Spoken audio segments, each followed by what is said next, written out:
this is more of a psychological thriller, which means the music's incredibly important in building the tone of the show. Yeah. How do you even begin to start composing something like that?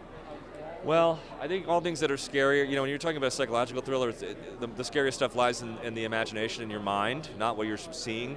So a lot of times it's very subtextual, it's sort of under the hood, like you're affected by it, but you don't exactly know why.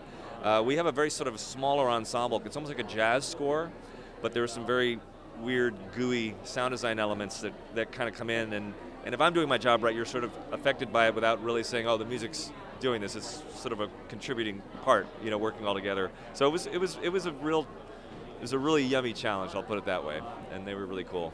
Were there any sort of musical styles or musicians in particular that sort of informed your work on this?